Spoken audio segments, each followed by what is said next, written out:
नमस्कार, मैं हूं हिना मेहता। आप देख रहे हैं एसटी न्यूज नेटवर्क पर। आज की बड़ी खबरें फटाफट अंदाज में। टीएमसी नेता की पत्नी गिरफ्तार, थाने पर हमले का आरोप। पश्चिम बंगाल में टीएमसी नेता जहांगीर खान की पत्नी सरीना बीबी को पुलिस ने गिरफ्तार कर लिया है। आरोप है कि उन्होंने समर्थकों को इकट्ठा कर फालता थाने पर प्रदर्शन किया और पुलिस और केंद्रीय बलों पर हमला करवाया। इस मामले में अब तक 27 लोगों की गिरफ्तारी हो चुकी है। गौरतलब है कि जहांगीर खान को नेपाल बॉर्डर से पकड़ा गया था और गिरफ्तारी के बाद पुलिस ने उनकी सार्वजनिक परेड भी कराई थी। अब इस पूरे मामले ने बंगाल की राजनीति में नया विवाद खड़ा कर दिया है।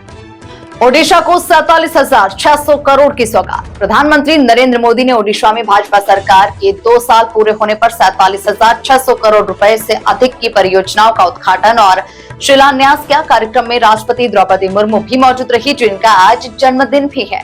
पीएम मोदी ने मयूरभंज और पहाड़पुर गांव का भी दौरा किया, जो राष्ट्रपति मुर्मू का ससुराल है। इस दौरान उन्होंने स्किल ट्रेनिंग सेंटर का निरीक्षण किया और जनजातीय संस्कृति से जुड़े धार्मिक स्थलों पर पूजा अर्चना भी। नीट री एग्जाम से पहले सेंटर गड़बड़ी पर हंगामा। नीट यूजी री एग्जाम से पहले कई छात्रों के परीक्षा केंद्र गलत आवंटित होने की शिकायतें सामने आई। नागपुर के एक छात्र को नागपुर की जगह पर आबू धाबी का सेंटर मिल गया, जबकि भुवनेश्वर की छात्रा को देहरादून भेज दिया गया था। हालांकि एनटीए ने बाद में दोनों मामलों में सुधार कर दिया। परीक्षा को लेकर देश भर में मॉक ड्रिल की जा रही है और सुरक्षा के लिए लाखों कर्मियों की तैनाती की गई है। 21 जून को होने वाली इस परीक्षा में 22 लाख से ज्यादा छात्र शामिल होंगे। 23 जून से आगे बढ़ सकता है मानसून। देश भर में मानसून की रफ्तार अगले कुछ दिनों में तेज हो सकती है। मौसम विभाग के मुताबिक 12 दिनों से तेलंगाना में रुका मानसून 23 जून तक छत्तीसगढ़ और आगे के इलाकों में बढ़ सकता है। मध्य भारत के ऊपर सक्रिय चक्रवाती सिस्टम इसकी वजह माना जा रहा है। वहीं बिहार और झारखंड में बिजली गिरने से 14 लोगों की मौत हो चुकी है। कई राज्यों में तेज आंधी, बारिश और बिजली गिरने का अलर्ट जारी किया गया। जंतर मंतर पर कॉकरोच जनता पार्टी का प्रदर्शन। नीट पेपर लीक और छात्रों की आत्महत्याओं को लेकर कॉकरोच जनता पार्टी ने दिल्ली के जंतर मंतर पर प्रदर्शन किया। पार्टी के संस्थापक अभिजीत दीपके ने मंच पर उन छात्रों की तस्वीरें लगाई जिन्होंने कथित तौर पर परीक्षा विवाद के बाद आत्महत्या की।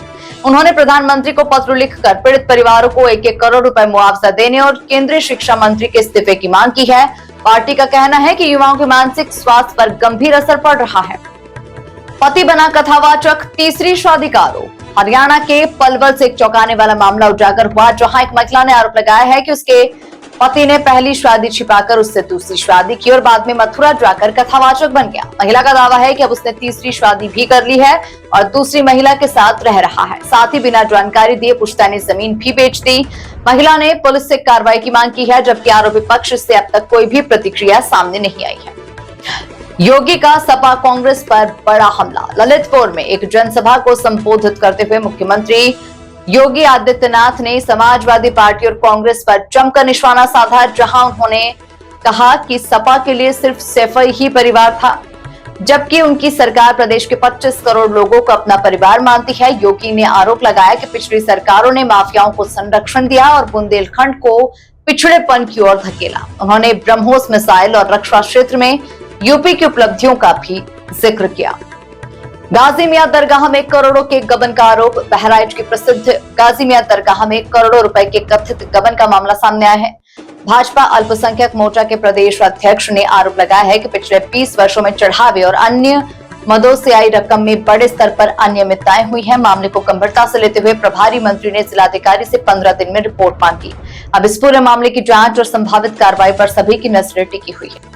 टिकट बेचने के आरोपों से राजनीति में हलचल। विधायकी के टिकट बेचने के आरोपों को लेकर उत्तर प्रदेश की राजनीति में हड़कंप मचा हुआ है। एक स्टिंग ऑपरेशन में टिकट के बदले करोड़ों रुपए मांगने का दावा किया गया। इसके बाद सपा सुप्रीमो मायावती को सफाई देना पड़ी, जबकि मंत्री संजय निषाद ने जांच समिति गठित कर दी है। कई राजनीतिक दल अब डैमेज कंट्रोल में जुट गए हैं और मामले की सच्चाई सामने आने का इंतजार किया जा रहा है।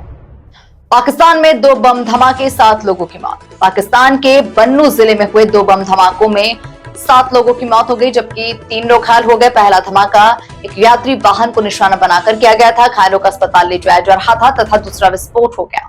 सुरक्षा एजेंसी को आशंका है कि इलाके में और विस्फोटक भी हो सकते हैं, इसलिए बड़े स्तर पर सर्च ऑपरेशन चलाया जा रहा है। घटना के बाद पूरे इलाके में सुरक्षा बढ़ा दी गई है। इस अंक में फिलहाल इतना ही। अगले अंक में आपसे फिर होगी मुलाकात। तब तक के लिए दीजिए इजाजत। नमस्कार।